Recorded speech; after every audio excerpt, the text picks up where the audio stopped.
ஹீரோவோட அப்பாக்கு heart attack வந்திருக்கும். அதனால இப்போ ஹாஸ்பிட்டல்ல சேர்த்து ஆபரேஷன் பண்ணியிருக்காங்க. அப்பாவும் இப்போ ஆபரேஷன் முடிஞ்சு நல்லபடியா கண்ண முழிச்சிடுறாரு. பையன் கிட்ட ஆபரேஷன் செலவுக்கு எவ்வளவு ஆச்சுன்னு கேட்கிறாரு. இவர் வீடு வாங்கணும்னு சேர்த்து வச்சிருந்தா மொத்த காசுமே ஆபரேஷனுக்காக செலவு பண்ணிட்டு இருப்பாங்க. இதை கேட்டதுமே இப்போ அவரும் கொஞ்சம் வருத்தப்படுறாரு. இந்த முறையாச்சும் எப்படியாச்சும் வீடு வாங்கணும்னு ட்ரை பண்ணியிருப்பாரு. ஆனா இப்போ ஆபரேஷனுக்கே காசு செலவாயிட்டதால மறுபடியும் இப்போ ஆஃபீஸ்க்கு போறதுக்காக கிளம்புறாரு. உடம்பு சரியில்லாத நீங்க ரெஸ்ட் தான் எடுக்கணும், ஆஃபீஸ்க்குலாம் போகாதீங்கன்னு சொன்னா கூட கேட்க மாட்டாரு. அப்பாவோ சிட்டிக்குள்ள வாங்காம அவுட் ஆஃப் சிட்டில போய் ஒரு வீடை பாக்குறாரு. அதோட ரேட் ஓகேவா தான் இருக்கு. ஆனா இவருக்கு இன்னும் பணம் தேவைப்படுது. அதனால தம்பி கிட்ட போய் கடன் கேட்கிறாரு. தம்பியோ ஹீரோட அப்பாக்கு உடம்பு சரியில்லை, அதனால பணம் கொடுக்க மாட்டேன்னு சொல்லிடுறாரு. உங்க பையனை நம்பி பணம் கொடுக்கணும்னா அதுக்கு அவன் கண்டிப்பா வேலைக்கு போயிருக்கணும், அப்பாயின்மெண்ட் லெட்டர் எடுத்துட்டு வாங்க, நான் கடன் தரேன்னு சொல்லிடுறாரு. இப்ப அப்பாவை இந்த விஷயத்த வீட்டுல வந்து சொல்றாரு. ஹீரோவோ காலேஜ்ல எப்படியாச்சும் பிளேஸ் ஆயிட்டு ஒரு வேலையை வாங்கணும்னு முடிவு பண்றாரு. பிளேஸ்மெண்ட்டுக்கு வர எல்லா கம்பெனியோட இன்டர்வியூ அட்டென்ட் பண்றாரு. ஆனா எதிலுமே இவர் செலக்ட் ஆக மாட்டாரு. இப்போ லாஸ்டா ஒரு கம்பெனி வரப்போது, அதுல எப்படியாச்சும் செலக்ட் ஆயிடணும்னு ஃப்ரெண்டு கூட புக்ஸ் எல்லாம் வாங்கி பயங்கரமா ப்ரிப்பேர் பண்றாரு. இந்த கம்பெனிலயாச்சும் எப்படியாச்சும் பிளேஸ் ஆயிடணும்ட்டு அப்பா கிட்ட சொல்லிட்டு போறாரு. 8 ரவுண்டு நடக்கும். எல்லாத்தையும் கஷ்டப்பட்டு இவரும் கிளியர் பண்ணிருப்பாரு. ஆனா கடைசியா இன்டர்வியூ அப்போ இவர் வந்து மனப்பாடம் பண்ணி படிச்சதாவும் இவருக்கு இன்ஜினியரிங் பத்தி எதுவுமே தெரியலன்னு சொல்லிடுறாங்க. இதை கேட்டு இவருக்கு ரொம்ப கஷ்டமா இருக்கு. இந்த மொத்த காலேஜ்லயே ஒரே ஒருத்தர் மட்டும் தான் செலக்ட் பண்ணிருக்கானே, இவரோட ஃப்ரெண்டை தான் செலக்ட் பண்ணிருப்பாங்க. இதை பார்த்து அவரும் ரொம்ப சந்தோஷப்படுறாரு. இப்ப வீட்டுக்கு வந்து பார்த்தா பயங்கரமான மழையில வீடு ஃபுல்லா தண்ணியா இருக்கு. இவர் முகத்தை பார்த்ததுமே அவருக்கு வேலை கிடைக்கலன்றத அப்பா கண்டுபிடிச்சிடுறாரு. வீடு வாங்க இருந்த புரோக்கரும் இன்னைக்கு தான் கடைசி நாள் டைம் கொடுத்திருப்பாரு. இப்ப இவரோ வீடு வேணான்னு சொல்லிடுறாரு. இப்ப கொஞ்ச நாளைக்கு அப்புறமா காட்டுறாங்க, அப்பாவோட வேலையில வேற ஒரு பொண்ணு உட்காந்துட்டு இருக்காங்க. அப்பதான் ஓனர் வந்து இவரை வேலையை விட்டு தூக்கிட்ட விஷயம் தெரிய வருது. அப்பாவா இப்ப சோகமா வந்து அம்மா கிட்ட இனிமேல் நீ கஷ்டப்பட்டு வேலை பார்க்க வேணாம், எல்லாம் முடிஞ்சிருச்சுன்ற மாதிரி சொல்றாரு. ஹீரோவோ நிறைய கம்பெனில இன்டர்வியூ அட்டென்ட் பண்ணிருப்பாரு. இப்ப கடைசியா பிபிஓல தான் வேலை பார்த்துட்டு இருக்காரு. இந்த வேலை இவருக்கு ரொம்ப ஸ்ட்ரெஸ்ஸா இருக்கு. இருந்தாலும் ஃபேமிலிக்காக பாக்குறாரு. ஒரு ரிலேட்டிவ் ஃபங்க்ஷனுக்கு போறாங்க. அங்க கூட சித்தப்பா ஹீரோ அசிங்கப்படுத்துறாரு. இப்ப டிஎன்பிஎஸ்சி எக்ஸாம் ரிசல்ட் வந்திருக்கும். அதுலயும் ஹீரோ ஃபெயில் ஆயிருப்பாரு. அதனால பயங்கரமா கோவப்பட்டுடுறாரு. ஹீரோ கிட்ட இந்த வேலை இல்லைன்னா என்ன, பேங்க் எக்ஸாம்க்கு ட்ரை பண்ணு அப்பா சொல்றாரு. இது கேட்ட அவரோ இன்னும் நான் எவ்வளவுதான் கஷ்டப்படணும், என்னால சுத்தமா முடியல, அப்பா காசுல தண்டசோறு சாப்பிடுற எனக்கு தான் அந்த வழி தெரியும்னு சொல்லி ஃபீல் பண்றாரு. இப்ப ஃப்ரெண்ட் அவரோட ஆபீஸ்ல இன்டர்வியூ இருக்கிறதா ஹீரோவை கூப்பிடுறாரு. இப்ப இவரோ நம்பிக்கையோட போறாரு. இன்டர்வியூ எடுக்கிறவங்களோ இது வரைக்கும் நீங்க 60 கம்பெனி மேல இன்டர்வியூ அட்டென்ட் பண்ணிருக்கீங்க, எல்லாத்துலயும் ஃபெயில் ஆயிருக்கீங்களே, இப்ப இங்கே ஃபெயில் ஆயிட்டா என்ன பண்ணுவீங்கன்னு கேக்குறாங்க. ஹீரோவோ என்னோட அப்பா வாழ்க்கையில எவ்வளவு விஷயம் அவர் கையை விட்டு போனாலுமே மறுபடியும் ஃபர்ஸ்ட்ல இருந்து ஆரம்பிப்பாரு, நானும் அதே மாதிரின்னு சொல்றாரு. இது கேட்டு அவங்களோ வேலையை கொடுத்துறாங்க. வேலையில சேர்ந்த ஹீரோவோ நல்லா பெர்ஃபார்ம் பண்ணி இப்ப அங்க பெர்மனன்ட் எம்ப்ளாயி ஆயிடுறாரு. இப்ப சில வருஷத்துக்கு அப்புறமா காட்டுறாங்க, அப்பா அம்மாக்கு வெட்டிங் ஆனிவர்சரியா இருக்கும், அதனால ஒரு பெரிய ஹோட்டலுக்கு தான் கூட்டு வந்திருக்காங்க. ஹீரோவோட தங்கச்சி வேலைக்கு போயிட்டு இருப்பாங்க. இப்ப இவங்க 2 பேருமே ஹவுசிங் லோன் எடுத்து ஒரு அபார்ட்மெண்ட் வாங்கறதுக்காக இவர்கிட்ட இந்த விஷயத்த சொல்றாங்க. இது கேட்டு அவருக்கு ரொம்ப சந்தோஷமா இருக்கு.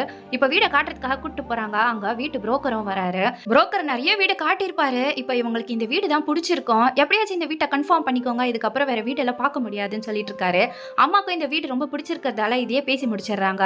இப்ப இவங்க எல்லாரையும் ஃபேமிலியா ஒரு போட்டோ எடுக்கணும்ட்டு மெமரிக்காக அழகா ஒரு போட்டோவை எடுத்துக்கிறாங்க. புது வீட்டுக்கு அட்வான்ஸ் கட்டலான்னு இவங்க கிளம்பிட்டு இருக்காங்க. அப்போ அப்பாவுடைய தம்பி வந்திருக்காரு. ஹீரோவோட தங்கச்சிக்கு ஒரு பணக்கார வீட்டு சம்பந்தம் கிடைச்சிருக்கிறதா சொல்றாரு. ஆனா பொண்ணு எனக்கு இப்ப கல்யாணம் எல்லாம் வேணாம்னு சொல்றாங்க. இந்த பொண்ணுக்கு நல்ல வாழ்க்கை கிடைக்குது, அதனால இந்த கல்யாணத்துக்கு ஓகே சொல்லுங்கன்ட்டு அண்ணனை கன்வின்ஸ் பண்ணிடுறாரு. மாப்பிள்ளை வீட்டுல இருந்து வந்து பொண்ணை பாக்குறாங்க. அவங்களுக்கு பிடிச்சிருக்கிறதா சொல்றாங்க. பொண்ணு ஓகே சொன்னதால இப்ப கல்யாணத்தை ஃபிக்ஸ் பண்ணிடுறாங்க. பொண்ணுக்கு என்னெல்லாம் செய்யணும்னு ஒரு லிஸ்ட் போட்டிருப்பாங்க. இப்போ அதோட மொத்த வேல்யூ பாத்தீங்கன்னா 25 லட்சம் ரூபாய் தாண்டுது. வீடு வேற வாங்கணும், நம்மளால இந்த கல்யாணத்தை பண்ண முடியாது, வேணான்னு ஹீரோ சொல்றாரு. அப்பாவோ நம்ம இப்ப வீடெல்லாம் வாங்க வேணாம், தங்கச்சிக்கு கல்யாணம் பண்ணிடலாம்னு சொல்றாரு. இப்ப தங்கச்சியை கல்யாணம் வேணான்னு தான் சொல்லுவாங்க. ஆனா உனக்கு தான் மாப்பிள்ளை பிடிச்சிருக்குல்ல, அதனால இந்த கல்யாணத்தை பண்ணிக்கோன்னு இப்ப அவங்களுக்கும் கிராண்டா கல்யாணம் பண்ணிருப்பாங்க. இப்ப வீட்டு புரோக்கர் கிட்டயும் வீடு வேணான்னு சொல்லியிருப்பாங்க. கல்யாணத்துக்கு மட்டுமே 35 லட்சம் ரூபாய் செலவாயிருக்கும். அதுல பாதி ஹீரோ தான் கடன் கட்ட வேண்டியதா இருக்கும். இப்ப அப்பாவோ ஹீரோக்காக ஒரு பொண்ணு பார்த்திருக்கதா சொல்றாரு.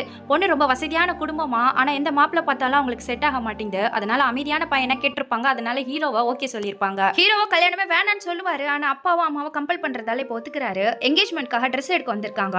ஹீரோக்கு என்ன கலர் ட்ரெஸ் போடணும், என்ன டிசைன் கூட அந்த கல்யாண பொண்ணு தான் முடிவு பண்ணிட்டு இருக்காங்க. கல்யாண பொண்ணு ரொம்ப டாமினண்டா இருக்காங்க. இவங்க சொல்றது தான் நடக்கணும்ன்ற மாதிரி கேரக்டர். இப்ப கல்யாண பொண்ணோட அப்பாவை என் பொண்ணுக்கு ஏத்த மாப்பிள்ளை நீங்க தான் சொல்லிட்டு இருக்காரு. இப்ப கல்யாண பொண்ணு ட்ரெஸ் எடுக்கிறதுக்காக லெஹங்கா செக்ஷனுக்கு வந்திருக்காங்க. ஹீரோ கூட ஸ்கூல்ல படிச்ச ஐஸ்வர்யா தான் சேல்ஸ் கேர்லா இருப்பாங்க. இவ்வளவு வருஷமா வருஷமா தேடிட்டு இருப்பாரு. ஆனா இப்பதான் இங்க பாக்குறாரு. ஹீரோவா ஐஷு கிட்ட உன்னை நான் எங்கெல்லாம் தேடினேன் தெரியுமா, நீ என்ன பண்ணிட்டு இருக்கேன்னு விசாரிக்கிறாரு. ஆனா அம்மாவை என்னடா பண்ணிட்டு இருக்க, ட்ரெஸ் எடுக்கணும் வான்னு கூப்பிடுறாங்க. இப்ப அவரும் அங்க வந்து கிளம்பிடுறாரு. இப்ப ஹீரோவோ கல்யாணம் பொண்ணும் கல்யாணம் ஆனதுக்கு அப்புறமா தனியா இருக்கிறதுக்காக ஒரு வீடு பார்த்திருப்பாங்க. இப்ப அந்த வீட்டுக்கு கூட கலர்ல இருந்து வாங்குற பொருள் எல்லாமே அந்த பொண்ணோட சாய்ஸா தான் இருக்கு. அப்பாவோ நம்ம பையன் சொந்த வீட்டுல இருக்க போறான்னு சொல்லி சந்தோஷப்படுறாரு. ஆனா இப்ப அவர் ஐஷுவை தான் பார்க்க வந்திருக்காரு. ஐஷுவோட அம்மாவை அவங்க அப்பா அடிச்சு கொடுமைப்படுத்திருப்பாரு. அதனாலதான் சொந்த ஊர்ல போய் செட்டில் ஆயிருப்பாங்க. ஆனா இப்ப ஐஷு கிட்ட பேசினவனே அவருக்கு திரும்பியும் பழசெல்லாம் ஞாபகம் வந்துட்டு இப்ப அவங்க கிட்ட கல்யாணம் பண்ணிக்கலாமான்னு கேக்குறாரு. ஐஷுக்கும் இவரை ரொம்ப பிடிச்சிருக்கும். அதனால ஓகே சொல்லிடுறாங்க. இப்ப அப்பா கிட்ட இந்த கல்யாணத்தை நிறுத்திடலாம், எனக்கு ஐஷுவை தான் பிடிச்சிருக்குன்னு சொல்றாரு. ஒரே நாளை எப்படி அவனுக்கு அந்த பொண்ணை பிடிக்கும், அதெல்லாம் முடியாது, இந்த கல்யாணம் வேணான்னு சொல்றாரு. ஆனா தங்கச்சியும் அண்ணனுக்கு பிடிச்ச வாழ்க்கையை அமையட்டும், அவனுக்கு யாரு பிடிச்சிருக்கோ கல்யாணம் பண்ணிக்கிட்டோன்னு சொல்றாங்க. அப்பா சொல்ற பொண்ணை கல்யாணம் பண்ணா ஃபியூச்சர் நல்லா இருக்கும், அப்படின்னு என் பேச்சு கேட்கலன்னா என்கிட்ட பேசவே பேசாதன்னு சொல்லியிருப்பாரு. இப்ப சில வருஷத்துக்கு அப்புறமா காட்டுறாங்க. ஹீரோ ஐஷுவை தான் கல்யாணம் பண்ணியிருப்பாரு. இதனால அப்பா இவங்க 2 பேர்கிட்டயுமே பேசாம இருப்பாரு. இப்ப அவர் ஹாஸ்பிட்டலுக்கு செக்அப்க்கு வந்திருப்பாரு. அப்ப ஐஷோ வாங்க நான் வீட்டுக்கு தான் போறேன், உங்களை டிராப் பண்றேன்னு சொல்லி கூப்பிடுறாங்க. ஆனா அவரும் ஐஷு கிட்ட கூட பேச மாட்டேங்கிறாரு. வேற ஒரு வண்டியை புக் பண்ணிட்டு இப்ப வீட்டுக்கு போயிடுறாரு. இதனால ஐஷுக்கு மனசு ரொம்ப கஷ்டமா இருக்கு. வீட்டுக்கு வந்ததும் அழ ஆரம்பிச்சிடுறாங்க. இதை பார்த்த ஹீரோவோட அம்மாவோ எதுக்காக அந்த பொண்ணு அழுதுட்டு இருக்குன்னு ஹஸ்பண்ட் கிட்ட கேக்குறாங்க. இப்ப இவரும் நடந்த விஷயத்த சொல்றாரு. உங்களுக்கு நம்ம பையன் உங்க பேச்சை கேட்காம கல்யாணம் பண்ணது பிரச்சனை கிடையாது, அந்த வீடு உங்க கையை விட்டு போயிடுச்சுன்னு தான் நீங்க இந்த மாதிரி பண்றீங்கன்னு கோவமா திட்டிடுறாங்க. இப்ப ஹீரோ வேலை செய்யற ஆபீஸ்லயோ சாட்டர்டேவோ வேலை இருக்குன்னு மேனேஜர் சொல்றாரு. ஆனா இது கேட்க வந்த ஹீரோ கிட்ட நீ செய்யறதெல்லாம் ஒரு வேலையா, அதனால எக்ஸ்ட்ரா செய்யறதுனால என்ன ஆயிட போகுதுன்னு இவர் ரொம்ப இன்சல்ட் பண்ணிடுறாரு. ஹீரோ வருத்தப்படுறதால ஐஷு சமாதானப்படுத்துறாங்க. இவங்க வீட்டுக்கு பேங்க்ல இருந்து லோன் அப்ரூவ் ஆயிருக்கும். இப்ப இந்த விஷயத்தை அப்பா கிட்ட சொல்றாரு. அப்பா சந்தோஷப்பட்டா கூட பேசாம தான் இருக்காரு. ஹீரோ ஆபீஸ்ல இருக்கும்போது அவருக்கு ஒரு கால் வருது. இவரும் இப்ப அவசரமா ஹாஸ்பிட்டலுக்கு தான் வந்திருக்காரு. அப்பாவோ போலீஸ் கிட்ட கேஸ் எல்லாம் போடாதீங்க, இதை நாங்களே பேசி சமாதானப்படுத்திக்கிறோம்னு சொல்லிட்டு இருக்காரு. பார்த்தா ஹீரோயினோட தங்கச்சி மேலதான் அவங்க ஹஸ்பண்ட் ஃபேமிலியில கேஸ் கொடுத்திருப்பாங்க. இவங்க அவங்க ஹஸ்பண்டா பாட்டிலாலே அடிச்சிருப்பாங்க. அதனால அவருக்கு காயம் பட்டிருக்கும். ஹீரோ தங்கச்சியோட ஹஸ்பண்ட் ஃபேமிலியோ இவன் மேல நாங்க கம்ப்ளைண்ட் கொடுத்து ஜெயில போட போறோம்னு சொல்லி மிரட்டுறாங்க. அப்பாவை இப்ப அவங்க காலையில விழ போயிடுறாரு. ஹீரோவோ வந்து இப்ப அப்பாவை தடுத்துட்டு தங்கச்சி அங்க இருந்து கூட்டு வந்துடுறாரு. வீட்டுக்கு வந்ததுமே தங்கச்சி கிட்ட என்ன நடந்ததுன்னு விசாரிக்கிறாங்க. அம்மாவோ எதுக்காக அடி அவனை அடிச்சுன்னு கோவப்படுறாங்க.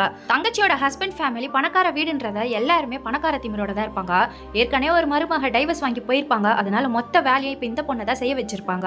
அவங்க அண்ணனோட இன்னஸை கூட இவங்கள தான் துவைக்க சொல்லியிருப்பாங்க. இதெல்லாம் சகிச்சுக்கிட்டே இருந்தா கூட ஹஸ்பண்டோ எனக்கு மேல லவ்வே கிடையாது, கடமைக்கு தான் அவங்க கூட குழந்தை பெத்தன்னு சொல்லியிருப்பாரு. அதனாலதான் கோவப்பட்டு பாட்டில் எடுத்து தலையில அடிச்சிட்டு இருப்பாங்க. பொண்ணோட வாழ்க்கை இப்படி ஆயிடுச்சேன்னு ஹீரோட அப்பா வருத்தப்படுறாரு. இப்ப மருமக சமாதானப்படுத்துறத பாக்குறாரு. இவ்வளவு நாளா ஐஷு கிட்ட பேசாம தான் இருந்திருப்பாரு. இப்ப தயங்கிட்டே இருக்காரு. ஆனா இவங்களும் சகஜமா பேசுறாங்க. இப்ப அவருக்கு கொஞ்சம் ஆறுதலா இருக்கு. ஹீரோ இன்னைக்கு தான் பேங்க் லோன் வாங்கறதுக்காக சைன் போட போறாரு. இப்ப இந்த விஷயத்த அப்பா கிட்ட சொல்லணும்னு தங்கச்சியை கூட்டு வந்து சொல்லிடுறாங்க. இவ்வளவு நாளா பேசாம இருந்த ஹீரோவா அவங்க அப்பாவைய தங்கச்சி சமாதானப்படுத்தி பேச வச்சிடுறாங்க. இதனால ஹாப்பியா இருக்காங்க.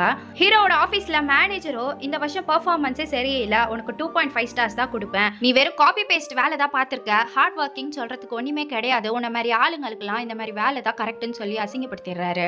இப்ப ஹீரோவா பேங்க்குக்கு லோன் வாங்க வந்திருக்காரு. அங்க இருக்க மேனேஜரோ நீங்க சைன் மட்டும் போடுங்க, காப்பி பேஸ்ட் வேலையெல்லாம் நான் பாத்துக்கிறேன்னு சொல்றாரு. இது கேட்டதுக்குமே ஹீரோ ஒரு மாதிரி ஆயிடுது. இந்த முறையாச்சும் கண்டிப்பா வீடு வாங்கிடுவோம். ஃபேமிலியில இருக்க எல்லாருமே ஹாப்பியா இருக்காங்க. வீட்டுக்கு வந்த ஹீரோவோ அப்பா கிட்ட லோன் வாங்கலன்னு சொல்லிடுறாரு. இப்ப அதுக்காக அவர்கிட்ட மன்னிப்பும் கேட்கிறாரு. ஹீரோவோ இந்த லோனை எடுத்துட்டு எனக்கு பிடிக்காத வேலைக்கு நான் காலம் பூரா போனா என் வாழ்க்கையே போயிடும், அதனால எனக்கு இந்த வேலையை வேணான்னு சொல்றாரு. வேலையை விட்டுட்டு நீ என்னப்பா பண்ணுவேன், ஃபியூச்சர் என்ன ஆகும்னு அப்பா வருத்தப்படுறாரு. ஹீரோக்கும் என்ன பண்றதுன்னு தெரியல, ஆனா யோசிக்கிறதுக்கு டைம் வேணும்னு அப்பா கிட்ட கேட்கிறாரு.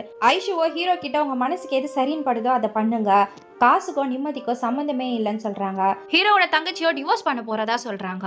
ஹீரோவை இப்போ ஒரு கம்பெனில வேலை செய்துட்டு வேலை பார்த்துட்டு இருக்காரு. ஹீரோவோட கை மிஷின்ல மாட்டி அடிபட்டுடுது. இப்ப இவர் கையில அடிபட்டிருக்கதை பார்த்து அப்பாவுக்கு ரொம்ப கஷ்டமா இருக்கு. பொண்ணோட லைஃபும் நல்லா இல்ல, பையனும் இப்ப ரொம்ப கஷ்டப்படுறான், ஏன் நம்ம 2 பசங்களுக்கு இப்படி ஒரு வாழ்க்கைன்னு சொல்லி வருத்தப்பட்டு அழறாரு. பொண்ணு இப்போ ஒரு கம்பெனில வேலைக்கு சேர்ந்திருப்பாங்க. ஹீரோவும் இப்போ கரஸ்லயே மெக்கானிக்கல் இன்ஜினியரிங் படிக்கிறாரு. அவருக்கு இதுதான் ரொம்ப பிடிக்கும். இப்ப இப்படியே நாட்கள் போகுது. தங்கச்சியோ பேங்க் எக்ஸாமுக்கு படிச்சு பாஸ் பண்ணி இப்போ அவங்களுக்கு வேலை கிடைச்சிருக்கும். ஹீரோவோ இப்போ மெக்கானிக்கல் இன்ஜினியரிங்கா முடிச்சிருப்பாரு. ஹீரோவோ இப்போ ஒரு பெரிய கம்பெனில தான் வேலை பார்க்கறாரு.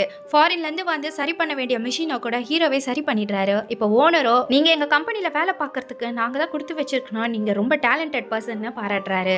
இப்போ கொஞ்ச நாளைக்கு அப்புறமா காட்டுறாங்க. ஹீரோவோட அம்மாக்கு கால் முடியாம இருக்கு. ஐஷு பிரெக்னெண்டா இருக்காங்க. இப்போ இவங்க எல்லாம் பரபரப்பா ஒரு இடத்துக்கு தான் கிளம்பிட்டு இருக்காங்க. அப்பாவே எனக்கு உடம்பு முடியலப்பா, நான் எங்கேயும் வரலன்னு சொல்றாரு. ஆனா இன்னைக்கு உங்களுக்கு வெட்டிங் ஆனிவர்சரி கண்டிப்பா வரணும்னு இப்ப பேத்தி பேத்தி கூப்பிடுறாங்க. இவங்க எல்லாம் சேர்ந்து கோயிலுக்கு போறதா சொல்லி தான் கூட்டு போறாங்க. இப்போ இவங்களை பெரிய அபார்ட்மெண்ட்ஸ் இருக்கிற இடத்துக்கு தான் கூட்டு வந்திருக்காங்க. ஆக்சுவலா ஹீரோவும் அவங்க தங்கச்சியும் சேர்ந்து இங்க ஒரு அபார்ட்மெண்ட் வாங்கியிருப்பாங்க. இப்போ அப்பாவுக்கு சர்ப்ரைஸா கூட்டு வந்து காட்டுறாங்க. அவருக்குமே இந்த வீடை பார்த்ததுமே ரொம்ப சந்தோஷமா இருக்கு. இவங்க எப்படியெல்லாம் வீடு இருக்கணும்னு எதிர்பார்த்திருப்பாங்களோ இப்போ இந்த வீடும் அதே மாதிரியே இருக்கு. ஹீரோவோட அப்பாவோடைய வாழ்நாள் ஆசை இது. எத்தனையோ தடவை வீடு வாங்கணும்னு ட்ரை பண்ணியிருப்பாங்க, ஆனா கையை விட்டு போயிருக்கோம். ஆனா இப்போ பையனும் பொண்ணும் சேர்ந்து இவரோட ஆசையை நிறைவேற்றியிருப்பாங்க.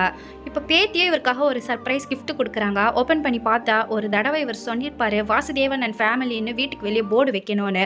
இப்போ அதே மாதிரி ஒரு போர்டையும் கொடுக்குறாங்க. அந்த வீட்டில் இருக்கிறதுலே பெரிய பெட்ரூமாக தான் அப்பா அம்மா கொடுத்துருப்பாங்க. அவங்க சந்தோஷப்படுறத பார்த்து இவங்களும் ஹாப்பியாக இருக்காங்க. ஹீரோவோட வீட்டுக்கு கிரகப்பிரவேசம் நடக்குது. ஃப்ரெண்ட்ஸு ஃபேமிலின்னு எல்லாரையுமே கூப்பிட்டுருப்பாங்க. இவருக்கு பார்த்து அந்த பொண்ணு கூட வந்திருக்காங்க. இப்போ ஹீரோவோடைய சித்தப்பா வந்து ஹீரோவோட அப்பா கிட்ட மன்னிப்பு கேட்டு அவங்க அண்ணன் கூட சேர்ந்துடுறாரு. வீட்டு புரோக்கரோ 10 இயர்ஸ் முன்னாடி இவங்க எடுத்த ஃபோட்டோவே கிஃப்டாக கொடுக்குறாரு. இந்த வீடியோ பிடிச்சிருந்ததுன்னா சேனலை மறக்காம சப்ஸ்கிரைப் பண்ணிக்கோ.